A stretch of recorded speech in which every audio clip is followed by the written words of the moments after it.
Laurie, tell me, and forgive me for not having the thing, who do you volunteer for? And tell me about that experience volunteering.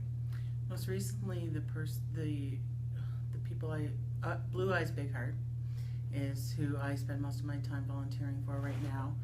I've done many over the last few years, but Blue Eyes Big Heart is the charity scholarship that I made in memory of my son, and that's where I spend most of my time.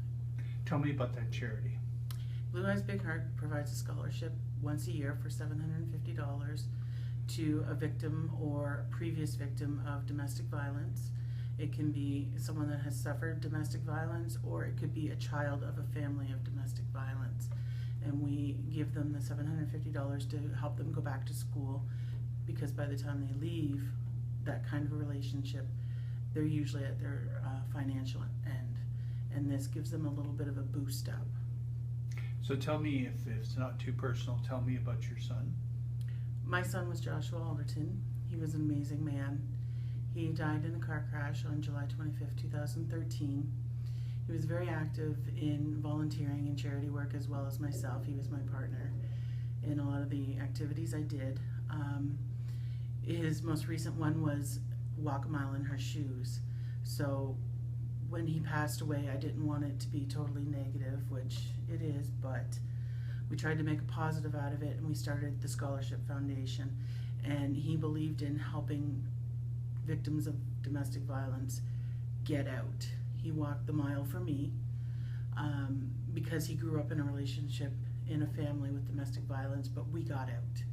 So he wanted to help other people because he's seen it on an ongoing basis. And it takes a lot of people to fill his shoes. What other volunteer work do you do that we should mention?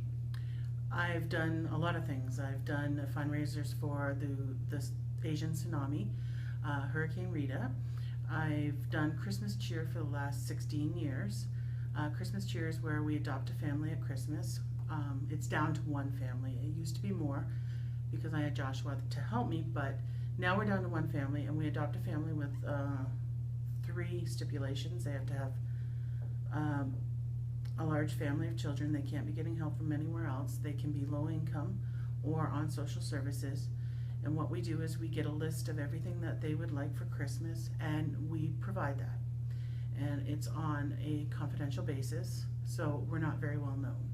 But one year we've gone up to at least 5 families, 25 kids. So that took most of my time. I've done other stuff such as the backpacks for back to school, the toothbrushes for St. Clair Child and Youth, lots of items around town. When I first started, I did the wish tree at the mall, helping teen moms. I try to get involved with a lot of items. What would you say to somebody who is considering volunteering but maybe hasn't started volunteering? What advice would you give to a person like that? Volunteering I've spent most of my life volunteering. I love it. You're giving to people that appreciate it most of the time, and you're getting so much back. I love the faces of when you're helping somebody. I've seen people cry when I've showed up at their home with Christmas presents that they couldn't afford. And I've also brought in coworkers' children to help me. And that way we're helping the next generation learn about volunteering as well. It's just, you give a little, you get so much in return. It's almost like you're making a mark on the world. And when you are doing it, your children are doing it, and we need to see more of that. We need to see more kids getting out there and seeing what the world is all about. They need to see that there are people less fortunate than them outside of their bedroom with their video games, or outside of the home that they're getting dinner, or some kids don't even get breakfast when they go to school that morning.